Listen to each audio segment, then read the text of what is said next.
बड़ी खबर बिहार से आ रही है और एक नहीं, खबरों का अंबार लगा हुआ है।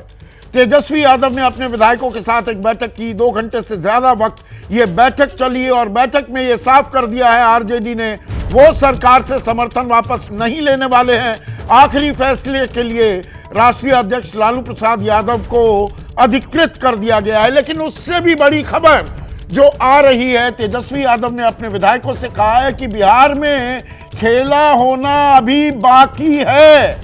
अब किस खेले की बात कर रहे हैं? साथ ही साथ तेजस्वी ने यह भी कहा कि नीतीश हमारे आदरणीय तो हैं, लेकिन कुछ चीजें उनके नियंत्रण में नहीं हैं। साथ ही साथ अब 4 बजने को हैं, बल्कि 4 बज चुके हैं, 4:01 हो गया, तो बीजेपी के विधायकों की, सांसदों की भी एक बैठक हो रही है पटना में, जो अभी शुरू होने वाली है। तो अभिषेक उपाध्याय मेरे सहयोगी इस खबर को लगातार ट्रैक कर रहे हैं। अभिषेक, तेजस्वी का यह कहना कि बिहार में खेला होना अभी बाकी है और कुछ चीजें नीतीश के नियंत्रण में नहीं है। आप नीतीश कुमार के घर के बाहर ही मौजूद हैं, क्या कहना चाह रहे हैं तेजस्वी? कुछ बड़ा खेला होगा या उम्मीद के सहारे ही अब तेजस्वी की दुनिया कायम है? प्रकाश, अगर आप इस सवाल का जवाब दें।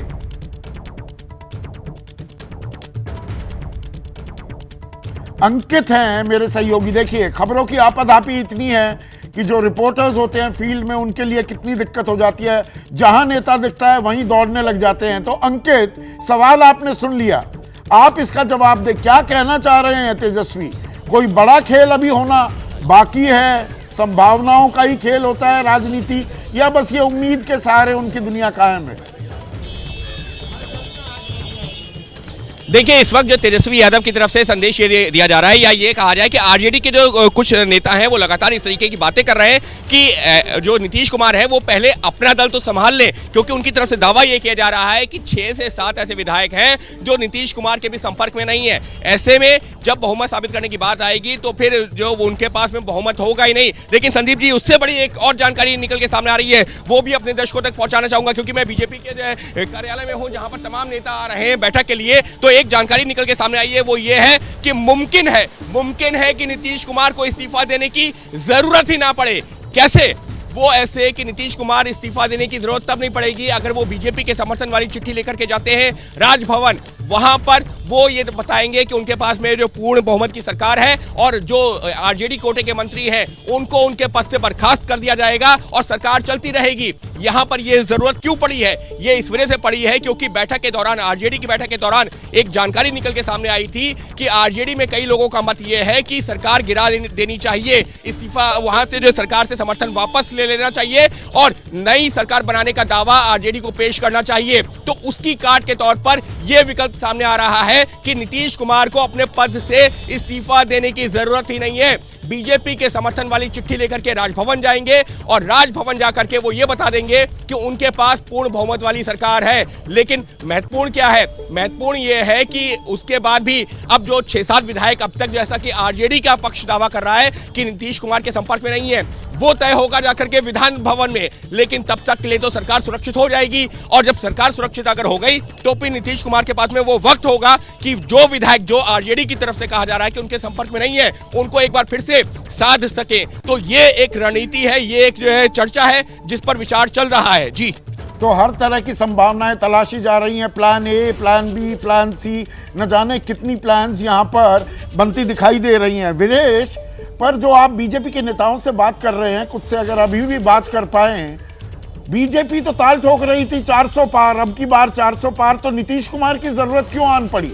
क्या इस सवाल के बारे में भी, या ये सवाल बीजेपी के विधायकों के मन में भी कौंध रहा है क्या? निश्चित रूप से जब यहाँ पर मेरी बात हो रही थी भारतीय जनता पार्टी के तमाम जो विधायक हैं और नेता, उनका ये कहना था कि जब ये गठबंधन, इंडिया गठबंधन होता तो बहुत मुश्किलात सामने आता। वो ऑफ द रिकॉर्ड बोल रहे थे। हमारे साथ विधायक जी हैं। विधायक जी, ये बताओ यार, आप बताइए कि नेताजी कि ये जो 400 पार का जो नारा है आप लोगों का, बिना नीतीश के पार नहीं हो रहे थे क्या?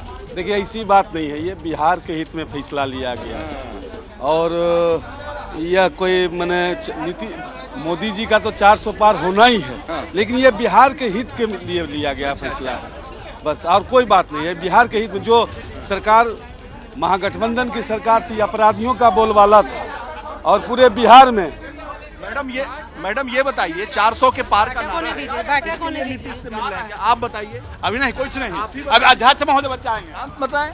अच्छा आप बताइए नेताजी। हम नहीं बोलेंगे। आप भी नहीं बोलेंगे? अरे बिहारी तो बहुत मुखर होते हैं, आप बताइए।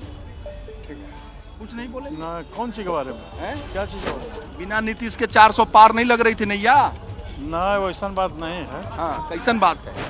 400 तो पार इसी लग जाता मोदी जी के नाम पर। मोदी जी के नाम पे हाँ। यहाँ डर नहीं लग रहा था? ना कोई हाँ। कोई डर नहीं। यहाँ तो डरे हुए थे। ना मोदी जी का नाम पर 400 की 400 से ऊपर जाएगा। अच्छा हाँ? अच्छा, ये नीतीश और लालू एक साथ रहते तब भी? ऐसू हूँ तो कर्पूरी ठाकुर के भारत रत्न दे के ऐसू वोट हम लोगों को हो गया। भारत रत्न कर्पूरी ठाकुर को भारत रत्न दिए जाने के का जो ये पोस्टर है मैं पीछे से दिखा पाऊंगा, ये जो बड़ा सा पोस्टर आप संदीप जी देख रहे हैं, इस पे लिखा हुआ है कर्पूरी ठाकुर भारत रत्न। आप जरा वक्त दें तो मैं दिखाऊं, क्योंकि राजनीति बिहार की यहीं से पलटी है, यहीं से शुरू हुई है। कर्पूरी ठाकुर को भारत रत्न का पुरस्कार दिए जाने के बाद का ये दृश्य है, और ये देखिए कितना बड़ा पोस्टर है। ये संकेत है, परसेप्शन है, और पूरी राजनीति बिहार की इस तो पोस्टर ये में कर्पूरी और ठाकुर इस को भी अप्रोप्रिएट करने की कोशिश है। लेकिन अभी यहाँ पर तेजस्वी यादव ने जो बयान दिया है प्रकाश, कि खेला होना अभी बाकी है बिहार में, और वो कह रहे हैं कि नीतीश कुमार के नियंत्रण में सारी चीजें नहीं है। इसके मायने क्या है? क्या कहना चाह रहे हैं तेजस्वी? देखिए ये कहना ये चाह रहे हैं कि नीतीश कुमार जो हैं वो आसपास के लोगों से घिरे हुए हैं और उन्हीं के कहने पर वो चल रहे हैं। जैसा आरोप उपेंद्र कुशवाहा ने भी पहले लगाया था कि नीतीश कुमार आसपास में जो घिरे हुए हैं, याद करें आप, जीतन राम मांझी ने भी लगाया था। तो पहला ठीकरा जो है वो सीधे नीतीश कुमार पर न फोड़ के बल्कि उनके आसपास के लोगों पर फोड़ा जा रहा है। कहा जा रहा है कि नीतीश कुमार को सिखाया जा रहा है, पढ़ाया जा रहा है। वैसी स्थिति नहीं है नीतीश कुमार की, वो खुद से फैसला ले सके। इसीलिए वो सधे हुए नपे तुले शब्दों का इस्तेमाल करते हुए, संयमित भाषा का इस्तेमाल करते हुए ये कह रहे हैं कि वो नियंत्रण में नहीं है, यानी ठीक नहीं है, वो ठीक से नहीं रह रहे हैं। तो ऐसे में उनके स्थिति यानी कि सेहत को लेकर भी उन्होंने प्रश्न उठाए, पर सीधे तौर पर नहीं, बल्कि ये कहते हुए कि आसपास के लोग उनको बहला फुसला रहे हैं या सब कुछ करवा रहे हैं। ये तो जीतन तो राम ये मांझी दूसरा ये है कि देखिए हाँ, जो हमें दूसरी बात खबर मिल रही बताइए। है, हाँ प्लीज। हाँ, जो हमें खबर मिल रही है संदीप, उसमें ये बात सामने आ रही है कि तेजस्वी यादव कुछ तो स्ट्रेटेजी, कुछ तो रणनीति तैयार कर रहे हैं। वो रणनीति के तहत ही ये सारी चीज़ें कह रहे हैं। संशय की स्थिति इसलिए है क्योंकि नीतीश कुमार के बारे में अगला कदम क्या उठाएंगे, इस बारे में कोई पुख्ता तौर पे ये नहीं कह रहा है। बैठकों का दौर चल रहा है, तो क्या तेजस्वी राजभवन जा सकते हैं? क्या तेजस्वी राजभवन जाकर के, क्योंकि जो खबर आई है, हमारी सहयोगी निधिश्री भी देंगी, अभी थोड़ी देर में बताएंगी कि जो खबर आ रही है उसमें ये कहा गया है कि जो 79 विधायक हैं, 79 विधायक हैं, उन सब से सिग्नेचर कराया गया है और सिग्नेचर करा के रखा गया है उनके बारे में कि ये 79 जो है उनके साथ में है। लेकिन इस सिग्नेचर के बाद वो क्या करने वाले हैं, किस तरह से आगे का मूव करने वाले हैं, उनके बेहद करीबी लोगों ने हमें बताया है कि वो अभी पत्ता नहीं खोल रहे हैं। लेकिन कुछ है चीजें, कुछ ऐसी बातें हैं जो अचानक सामने आएगी। गणित का खेल है क्या प्रकाश? ये हमने कल भी हम चर्चा कर रहे थे इस बारे में। 122 है बहुमत का आंकड़ा, एक निर्दलीय को हटा भी दें तो 114 भी आरजेडी के साथ है, 79 आरजेडी के, 19 कांग्रेस और 16 वाम खेमे के, तो ये आंकड़ा हो जाता है 114 का। और उसमें अब ये जीतन राम मांझी फैक्टर पर आपकी तवज्जो मैं चाह रहा हूँ। जीतन राम मांझी को प्रस्ताव दिया गया मुख्यमंत्री बन जाओ आरजेडी की तरफ से, वो ठुकराया गया। अभी पर्यवेक्षक बनाया गया भूपेश बघेल को कांग्रेस का बिहार में, और वो मुलाकात कर रहे हैं जीतन राम मांझी से। 4 जीतन राम मांझी की पार्टी के विधायक भी हैं। ये खेल उस तरफ भी होता दिख रहा है क्या, जाता दिख रहा है क्या? देखिए, कोशिश तो जारी है, इसमें कहीं शक नहीं है कि पर्दे के पीछे से फ़ोन कॉल्स हो रहे हैं, लोग लुभाने बातें, वादे, दावे किए जा रहे हैं। लेकिन क्या इसमें मांझी फंसेंगे, क्या मांझी कच्चे खिलाड़ी के तौर पर इस तरह का काम कर सकते हैं, क्योंकि उनको भी पता है कि आने वाली स्थिति जो परिस्थितियां हैं, अगर वो इस तरह का फैसला लेते हैं तो उनकी कुर्सी कितने दिनों तक रहेगी, कब तक वो बचा पाएंगे। फिलहाल उनके सामने 3 चीज़ें हैं। पहली बात ये कि उनके बेटे जो अब राष्ट्रीय अध्यक्ष है पार्टी के हम के संतोष सुमन, वो कह रहे थे कि उन्हें गया से चुनाव लड़ना है। उनकी पार्टी का एक विधायक मंत्री बन सकता है और खुद जैसी कि इच्छा जाहिर कर रहे थे जीतन राम मांझी कि वो राज्यसभा जा सकते हैं। तो जाहिर है कि इतने सारे चीज़ें एक साथ कहाँ मिल सकता है, कहाँ वो बार्गेन कर सकते हैं। अगर ये बार्गेन में महागठबंधन में उनको कहीं मिल जाएगा तो ठीक है, कोई दिक्कत नहीं, उनको ये बार्गेनिंग अगर एनडीए में मिल जाएगा तो कोई दिक्कत नहीं है। तो मांझी भी नाप तौल के ही कदम रख रहे हैं। इसीलिए प्लान बीजेपी की तरफ से भी हो रही है ना वीरेश। बीजेपी 10 विधायकों के संपर्क में है कांग्रेस के। ये खबर भी जीतन राम मांझी का जो पेच है या जेडीयू के क्या 5, 7, 10, 12 विधायक वो नीतीश के साथ ना भी जाएं तो वो प्लान भी तैयार हो रही है कि कांग्रेस के 19 में से 10 या 19 में से 8 अपने साथ ले लिया जाए। देखिए संदीप जी, हमारे साथ राकेश सिंह हैं, प्रवक्ता हैं बिहार के, और ये लगातार हमसे कह रहे हैं कि खेला तो हो गया, खेला हो भी नहीं। ये बताइए, आप लोग कांग्रेस के विधायकों के टच में हैं, लगभग 10 विधायकों में सेंधमारी कर दिया ना? देखिए अभी खेल शुरू हो गया है। बहुत सारे लोग एनडीए के टच में हैं, भारतीय जनता पार्टी के टच में पहले से भी हैं, और अभी बैठक होने वाली है। हमारी पार्टी प्रदेश अध्यक्ष सम्राट चौधरी जी का इंतजार है, वो आएंगे, आने के बाद बैठक शुरू होगी। और इस बैठक तो शुरू होगी, लेकिन कई बैठकों का दौर आप लोगों ने करके सेंधमारी कर दी है सभी पार्टियों ने। देखिए अभी जीतन राम मांझी को भी पटा लिया है। अभी तो 5 बजे के बाद पता चलेगा, पूरा दृश्य सामने आ जाएगा।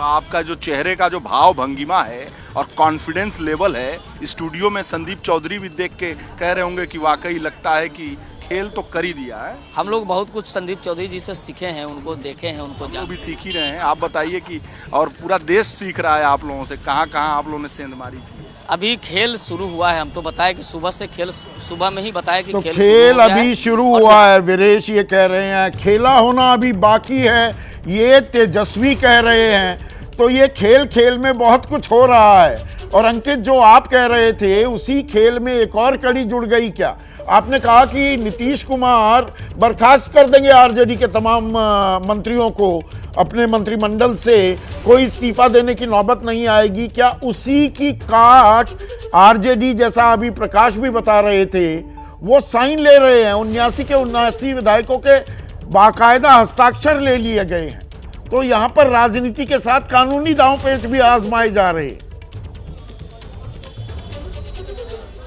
बिल्कुल संदीप जी, देखिए कानूनी दांवपेच है, लेकिन ये जो साइन लिए गए ना, जो बीजेपी की रणनीति या जो नीतीश कुमार को लेकर के जो खबर सामने आई है उसके बाद में सामने आई है। क्योंकि ये जो आरजेडी की बैठक चल रही थी वहां पर एक खबर ऐसी आई कि मुमकिन है कि आरजेडी की तरफ से राजभवन का रुख किया जाए और आरजेडी की तरफ से ये कहा जाए कि हम समर्थन वापस लेते हैं, और क्योंकि हम सबसे बड़ा दल है लिहाजा सरकार बनाने का मौका हमको दिया जाए।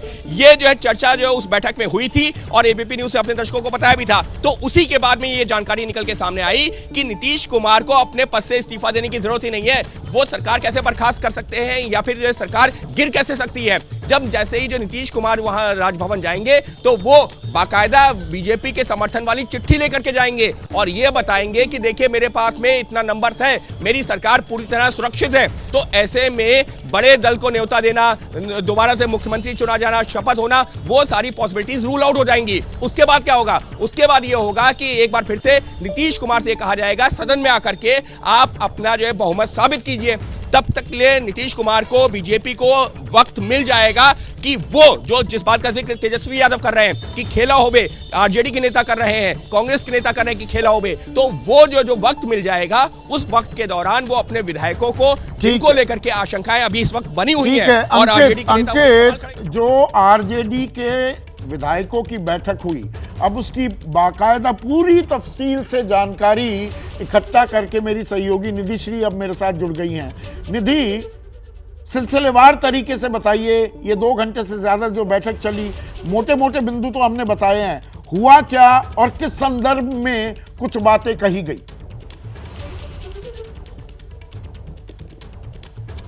देखिए संदीप जी, सबसे पहले तो विधायक जो वहां पर पहुंचे हैं, सबसे पहले ये देखा गया आरजेडी की तरफ से, जो आरजेडी के आला कमान नेता हैं उनकी तरफ से, कि कितने विधायक हमारे पास पहुंचते हैं, क्योंकि इस बात की आशंका सबसे ज्यादा जताई जा रही थी कि आरजेडी के नेता कहीं छिटक तो नहीं गए हैं, और जो दावा भी किया जा रहा था जेडीयू और बीजेपी की तरफ से। और ऐसे में पूरे के पूरे जो 79 नेता है, 79 एमएलए हैं, वो सभी पहुंचते हैं। 79 जो संख्या जो सबसे ज्यादा है इस वक्त किसी पार्टी के पास, और वो सभी पहुंचते हैं। और उसके बाद लालू प्रसाद यादव जो मीटिंग की शुरुआत करते हैं, और ये कहा जाता है कि हमारे साथ क्या क्या हुआ। महागठबंधन, आपको याद होगा महागठबंधन जो नाम दिया गया था, ये तब दिया गया था जब नीतीश कुमार साथ में थे। और ऐसे में आज इस बात की भी चर्चा हुई कि ये नाम भी नीतीश कुमार ने तय किया था, सब कुछ बिल्कुल सही तरीके से चल रहा था। तो ऐसे में अचानक क्या हुआ, इस बात को लेकर मंथन हुआ। दूसरी बात, आरजेडी के विधायक दल की जो बैठक में इस बात को लेकर चर्चा हुई कि किस तरीके से हम सरकार बना सकते हैं। ये बात लगातार सामने आ रही है कि मैजिक नंबर तक पहुंचने के लिए आरजेडी की तरफ से पूरी कोशिश की जा रही है। ऐसा ना हो कि उनको लगे कि हम बैठे हुए हैं। और तीसरा है कि हम उनको पहले अपना स्टेप लेने देते हैं, हम वेट एंड वॉच की स्थिति में होंगे। और चौथी बात मैं बहुत महत्वपूर्ण बता रही हूं कि मांझी इसमें बड़ा रोल प्ले कर सकते हैं। मांझी जो सूत्रधार हो सकते हैं, चाहे वो उधर के हो चाहे इधर के। 4 विधायक वाले मांझी इस वक्त मैं उनके घर के बाहर मौजूद हूँ, और कुछ ही देर में यहाँ भूपेश बघेल के आने की भी सूचना है। और ऐसे में मांझी, जिनको बार बार ये कह रही है आरजेडी कि हम दलित चेहरा बना करके किसी को मुख्यमंत्री पद पर देना चाहते हैं, आज भी आरजेडी के जो मंत्री है, कृषि मंत्री, उन्होंने ये बात कही है। तो ऐसे में आरजेडी ये दावा कर रही है, जो सोर्सेस हमारे बता रहे हैं, कि मांझी से हमारी बातचीत लगातार चल रही है। और तो हमने दो पहले भी कहा है कि बड़ी जाति खबरें दे जनगणना को रही हैं लेकर मेरी सहयोगी निधि। आपने दो बहुत बड़ी खबरें दी हैं। पहली खबर तो ये कि अभी भी संभावनाएं तलाशी जा रही हैं आरजेडी खेमे से भी। ऐसा नहीं है कि the deal is done and dusted, कि अब नीतीश बीजेपी के साथ होंगे और बन गई सरकार। उधर भी कुछ न कुछ अड़चन पेंच डालने की भरपूर कोशिश कर रही है आरजेडी। तो बिहार में राजनीतिक हलचल बहुत तेजी से चल रही है। और मेरी सहयोगी निधि श्री आरजेडी की जो बैठक हुई उसके बारे में तफसील से आपको जानकारी दे रही थी। लेकिन निधि, यहाँ पर जो अहम सवाल है, आप जीतन राम मांझी के घर के बाहर मौजूद हैं। नीतीश की बहुत बातें हो रही हैं, तेजस्वी की बहुत बातें हो रही हैं। Jitan Ram Manjhi just might turn out to be the proverbial the dark horse, कि पता लगा कि खेल इनके चारों तरफ सिमट जाए। जीतन राम मांझी को आरजेडी प्रस्ताव दे रही है, अब भूपेश बघेल आकर मुलाकात करने वाले हैं। यहां क्या हो रहा है?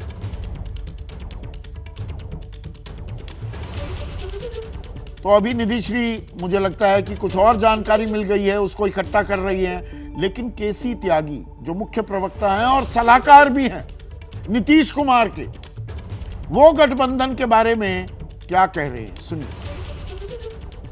इंडिया गठबंधन टूट के कगार पर है। जिस मेहनत से, जिन इरादों से नीतीश कुमार ने इसको संगठित किया था, कांग्रेस पार्टी के गैर जिम्मेदाराना और अड़ियल रवैये ने इसको तार तार कर दिया है। जो गठबंधन इंडिया का हमने तैयार किया था वो अब तार तार हो चुका है और अपने विघटन की तरफ। तो बात दरअसल इंडिया गठबंधन की करके कांग्रेस पर भी जिम्मेदारी का ठीकरा फोड़कर थोड़ा सा डिविएट करने की भी कोशिश कर रहे हैं क्या केसी त्यागी, क्योंकि लड़ाई तो यहाँ पर बिहार को लेकर हो रही है और बिहार में कांग्रेस से नाराज होकर तेजस्वी से दामन छुड़ा रहे हैं नीतीश कुमार। तो बिहार में हलचल तेज है, राजनीतिक हलचल, बैठकों का दौर जारी है। विधायक दल की बैठक खत्म हो गई है आरजेडी की तेजस्वी के घर, लेकिन अभी वहां एक और बैठक चल रही है। लालू प्रसाद यादव आरजेडी के वरिष्ठ नेताओं के साथ बैठक कर रहे हैं। वहीं दूसरी ओर बीजेपी के विधायकों और सांसदों की भी बैठक शुरू हो गई है। लालू के घर पर क्या हो रहा है, शशांक लगातार नजर बनाए हुए हैं। शशांक, अब ये कौन कौन बड़े नेता हैं जिनके साथ लालू बातचीत कर रहे हैं और बातचीत का कुछ ताना बाना सामने आ पाया? देखिए, 5 देश रत्न मार्ग पे ये तेजस्वी का सरकारी आवास है। लालू अंदर हैं, तेजस्वी अंदर हैं और 1-2 और प्रमुख नेता अंदर हैं। तेज प्रताप भी थे लेकिन वो अभी बाहर निकल गए हैं। मनोज झा भी अंदर है, ऐसी बात सामने आ रही है। सभी विधायकों से साइन करा लिया गया है और अब आगे की रणनीति पर चर्चा हो रही है कि आरजेडी के पास क्या क्या विकल्प खुले हुए हैं। देखिए 122 बहुमत के लिए चाहिए, 114 महागठबंधन है नीतीश को हटाकर। एमआईएम के एक विधायक हैं और जो सोर्सेस बता रहे हैं उनसे संपर्क साधा गया है। जो निर्दलीय विधायक है सुमित सिंह, वो नरेंद्र सिंह जो कि निधन हो चुका है उनके बेटे हैं, तो वो एक समय उनके पिता लालू के बेहद करीबी थे, उनसे भी संपर्क साधा गया है। अगर वो आते हैं तो ये 116 का आंकड़ा हो जाता है। मांझी से संपर्क साधा गया और मांझी को सीएम पद का भी ऑफर दिया गया है। मांझी से बिहार बीजेपी अध्यक्ष मिलने गए थे, लेकिन बीजेपी अध्यक्ष ने मीडिया से कोई बातचीत नहीं की और मांझी का सरकारी आवास अंदर से बंद हो गया। तो क्या मांझी का मन भी डोल रहा है आरजेडी के ऑफर के बाद, ये देखना होगा। तो संख्या 120 का पहुंचता है और जो जानकारी मिल रही है सोर्सेस से कि 6 से 7 जेडीयू के ऐसे विधायक हैं जो चाहते थे कि महागठबंधन सरकार चलती रहे और ये वैसे विधायक हैं जो लोकसभा चुनाव लड़ने में भी इंटरेस्टेड है। लेकिन नीतीश के 45 विधायक हैं, नीतीश नहीं चाहते कि उनका कोई भी विधायक जुगाड़ करने की जुगत दोनों तरफ से लगातार चल रही है और अलग अलग यहां पर संभावनाएं भी सामने आ रही हैं। Abhishek, this is literally a cat and mouse game. मतलब राजनीति में इस तरह का खेला, ये कैट एंड माउस गेम बहुत कम देखने को मिला है। बिल्कुल आप ठीक कह रहे हैं संदीप, लेकिन बिहार की जो सिचुएशन है वहां पर जो इस तरह का गेम है इसके पीछे में बहुत सारे परमुटेशन कॉम्बिनेशन है, बहुत सारे समीकरण है और समीकरण आखिरी मौके तक बिठाए जा रहे हैं। मैं आपको बहुत ही दिलचस्प तस्वीर दिखाता हूं। देखिए यहाँ से आपको राजभवन दिख रहा है, यहाँ पर गवर्नर राजेंद्र अर्लेकर कुछ ही देर में पहुंचने वाले हैं। ये देखिए रूट यहाँ पर लग चुका है, कुछ ही देर में वो आ रहे हैं और यहाँ देखिए ये सीएम का जो आवास है, आमने सामने मुश्किल से 20 से 25 कदमों का फासला है। यहाँ भी डेवलपमेंट हमको दिखाई पड़ रहे हैं। अब यही देखने वाली बात है कि राज्यपाल के राजभवन पहुंचने के बाद का सियासी घटनाक्रम क्या होता है। नीतीश कुमार के इस बात की भी संभावना है कि नीतीश कुमार आज ही राज्यपाल से मिल सकते हैं, आज ही इस्तीफा सौंप सकते हैं। यहां भी आप जो डिप्लॉयमेंट देख रहे होंगे, इससे ये डिप्लॉयमेंट बहुत कुछ कह रहा है और ये डिप्लॉयमेंट भी कुछ देर के भीतर ही हमने देखा है। इसके पहले इस तरह का डिप्लॉयमेंट यहां नहीं था और यहां पर तैयारी की जा रही है राज्यपाल के पहुंचने की, वो भी बस पहुंचने वाले हैं। तो आप ये समझ लीजिए कि हर एक जो इंडिकेशन है, एक इंडिकेशन संकेत बहुत कुछ कह रहा है कि हुए हैं। अभिषेक पेंच कहां अटके हुए हैं? दोनों तरफ से खेला, दोनों तरफ से ताल ठोकी जा रही है। मैं 1.25 साल पीछे लिए चलूं दर्शकों को। अगस्त 2022 में जब नीतीश कुमार ने बीजेपी को दिया झटका और तेजस्वी का हाथ पकड़ लिया था, तो क्लिनिकल प्रिसिजन के साथ वो काम हुआ था। कोई हाय तौबा हल्ला, कोई ऐसी राजनीतिक हलचल नहीं होती दिखी थी। इस बार इतनी हलचल क्यों? कहीं कोई अभी भी पेच अटके हुए हैं या the deal is done and dusted? देखिए पेच की आप बात करेंगे तो एक ही पेच अटका है संदीप, जो हमको मालूम पड़ रहा है। वो पेच अटका है कि क्या परसेप्शन लेकर के ये डील टूटेगी, किस मोड़ पर टूटेगी। आरजेडी की ओर से सुबह हम श्याम रजक से बात कर रहे थे और भी नेताओं से बात करते हैं, उनका क्लियर कहना है कि आरजेडी अपनी ओर से ऐसा कोई स्टैंड तब तक नहीं सामने रखेगी जो कि नेगेटिव इंपैक्ट दे, जब तक कि जेडीयू कोई एक्शन नहीं ले लेती है।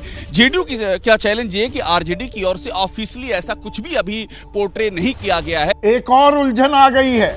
अब देखिए राजनीतिक लड़ाई में एक कानूनी दांव पेंच और जुड़ गया है। लालू परिवार की मुश्किलें बढ़ने वाली खबर सामने आ रही है। लैंड फॉर जॉब स्कैम में अदालत ने इसका संज्ञान ले लिया है और 9 फरवरी को चार्जशीट का संज्ञान लिया गया है और 9 फरवरी को आरोपियों को पेश होने के लिए कहा गया है। ये दिल्ली की राउज एवेन्यू कोर्ट ने संज्ञान लिया है। अभिषेक, तो यहां पर भी ये देखिए राजनीतिक घटनाक्रम और कानूनी जो एक धारा चल रही है, इनको भी जोड़कर देखना होगा कि नहीं? बिल्कुल जोड़ के देखना होगा। और देखिए पिछली बार जब नाता टूटा था तो उस समय भी करप्शन को एक फैक्टर रखा गया था उसके ग्राउंड के तौर पर। मैं आपसे वही जो बात करता संदीप कि एक ना एक इनको जनता के सामने कन्विंसिंग ग्राउंड तो रखना ही होगा। तमाम बातें मैटेरियलाइज होने के बावजूद उसे ग्राउंड की तलाश होगी ही होगी और ये कर रहे हैं उस ग्राउंड की तलाश। ये जो अभी आपने अपनी अभी चीजें बताई हैं, ये लगातार यहाँ कानाफूसी में बात चल रही है कि करप्शन को एक ग्राउंड बनाया ही जाएगा। अब वो आज बना दिया जाए, कल इस्तीफे के बाद बनाया जाए, लेकिन वो एक ग्राउंड बनाया जाएगा। और इस बीच में ये जो डेवलपमेंट हो रहा है, इसे कह सकते हैं कि इस ग्राउंड के लिहाज से सोने पर सुहागा या मुंह मांगी मुराद का मिल जाना। तो ये सब चीजें एक ग्राउंड बनाने की तैयारी है, क्योंकि सेपरेशन का कोई ना कोई तो इनको रीजन रखना ही होगा, उसके बगैर सेपरेशन नहीं कर सकते हैं। लोकसभा है, उसके बाद विधानसभा है। जहां आप खड़े हैं, ये सबसे मुफीद जगह आपने चुनी हुई है। ये तजुर्बे का भी फायदा होता है, इतनी ग्राउंड रिपोर्टिंग आपने की है कि मुख्यमंत्री आवास भी और राज्यपाल का आवास भी बिल्कुल आमने सामने, और वहीं पर आप खड़े हुए हैं। शाम को क्या सरकार खत्म हो जाएगी, in the sense Nitish Kumar इस्तीफा दे देंगे, बात ही खत्म हो जाएगी, या दरअसल खेला होना अभी बाकी है? जो तेजस्वी कह रहे हैं, उनके पास भी कोई रणनीति होगी जिस वजह से ताल ठोकी जा रही है, या वो सिर्फ पोस्चरिंग कर रहे हैं? देखिए संदीप, खेला होने की संभावना तो अभी कई सारी है। अभी जो स्पीकर का पद है वो तो आरजेडी के पास है, तो खेला होने की संभावना तो है, लेकिन जरूरी नहीं है कि ये खेला इस्तीफा देने के पहले हो जाए। टाइम है, विश्वास मत साबित करना है। बहुत सारे तेजस्वी का भी जो बहुमत है वो बहुत ज्यादा दूर का आंकड़ा नहीं है। कल हमने बात की थी, जो सीपीआई-एमएल के नेता विधायक दल हैं, कॉमरेड महबूब अली, उनके पास 12 विधायक, उन्होंने ऑन रिकॉर्ड कहा था कि हम मांझी के संपर्क में हैं, हम दूसरों के संपर्क में हैं, आरजेडी सरकार बनाएगी, ये ऑन रिकॉर्ड उन्होंने बोला था। वो चौथे इंपॉर्टेंट घटक है इस महागठबंधन की सरकार में। तो ऐसा बिल्कुल नहीं है कि तेजस्वी यादव कोई तो अभी पेंच अटके हुए हैं, संशय बना हुआ है, और दोनों तरफ से अभी ताल भी ठोकी जा रही है और बैठकों का दौर भी जारी है। लेकिन लैंड फॉर जॉब स्कैम का संज्ञान जो लिया गया है चार्जशीट का राउज एवेन्यू कोर्ट ने, उस पर बीजेपी अब कैसे हमलावर हो रही है, उस जेडीयू कैसे हमलावर हो रही है, उसकी भी एक बानगी देखिए।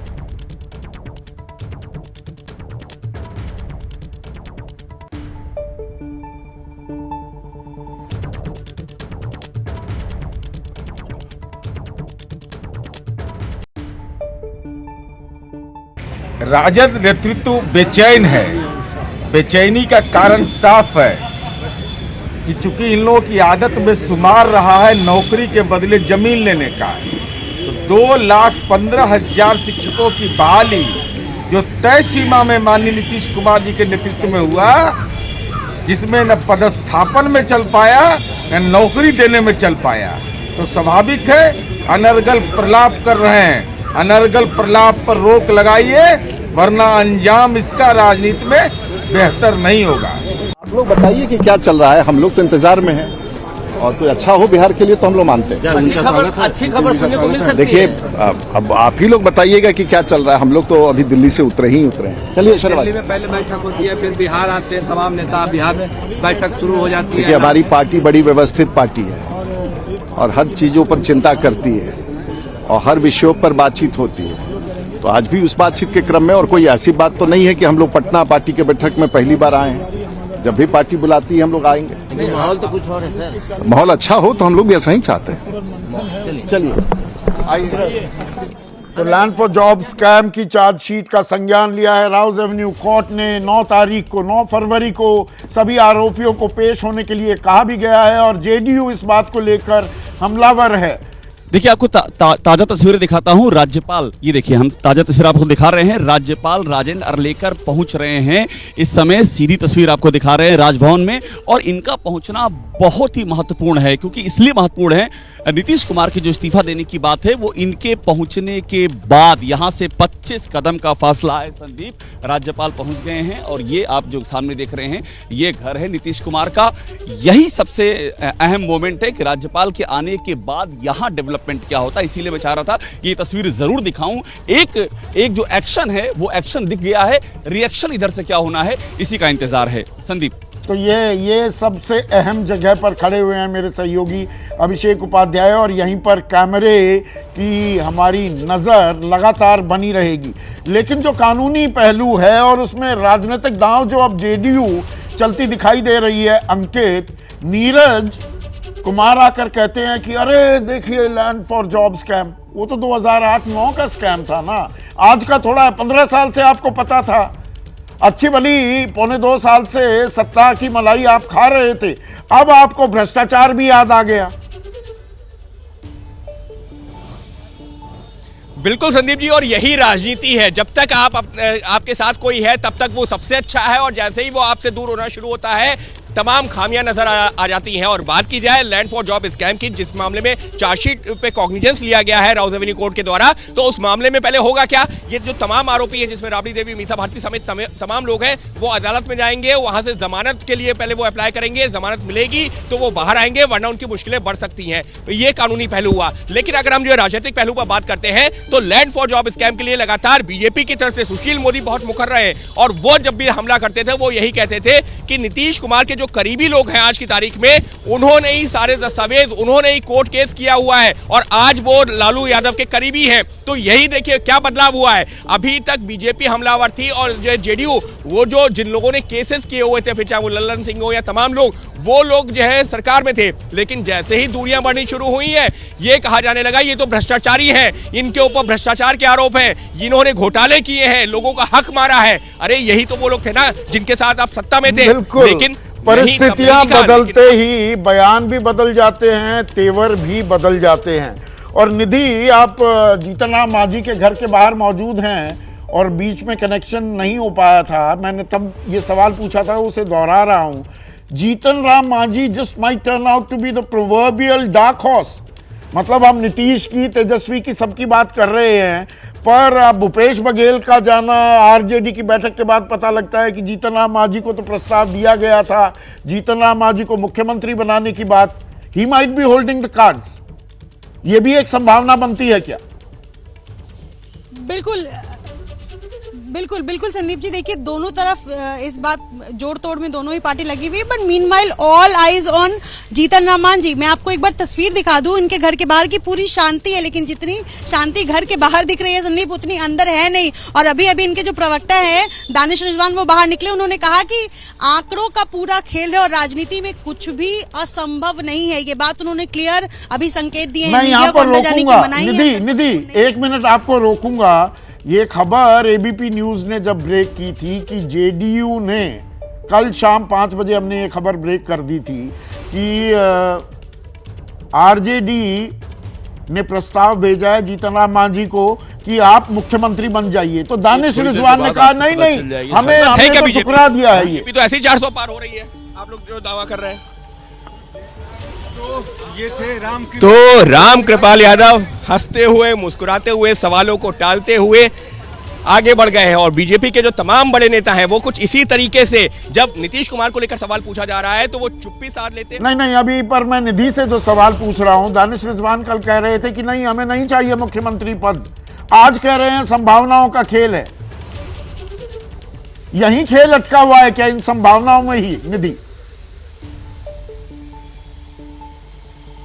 बिल्कुल संदीप, देखिए यही संभावनाओं के खेल में अभी दोनों तरफ की पार्टी जो है वो लगी हुई है। भले ही वो ऊपर से कह रहे हो कि हमने ऑफर ठुकरा दिया, लेकिन ये बात स्पष्ट है कि ऐसा नहीं है कि कोशिश नहीं की जा रही है मांझी से बात करने की, और यही लगातार आरजेडी के सूत्र दावा भी कर रहे हैं। और यही बार बार कहा जा रहा है कि अगर मांझी ये ऑफर एक्सेप्ट कर लेते हैं तब आरजेडी बिल्कुल अभी तक नहीं पहुंचे। 6 बजे का समय बताया जा रहा है भूपेश बघेल के पहुंचने का, और दानिश रिजवान ने भी कहा कि भूपेश बघेल चूंकि पुराने मित्र है इसलिए वो आ रहे हैं, तो भूपेश बघेल की भी तरफ से भी पूरी कोशिश की जाएगी मांझी को मनाने की।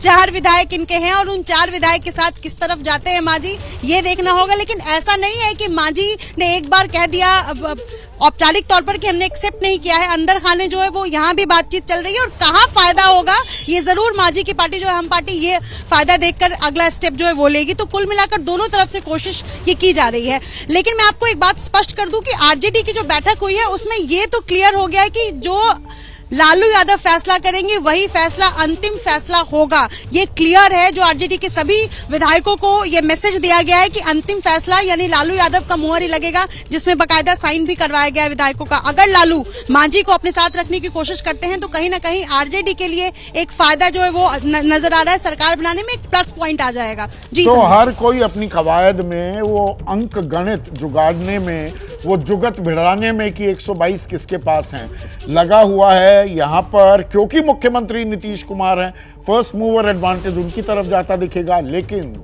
जैसा हम कह रहे हैं, ये खेला हो रहा है, होना भी अब बाकी है। अभी और कुछ भी होगा क्या,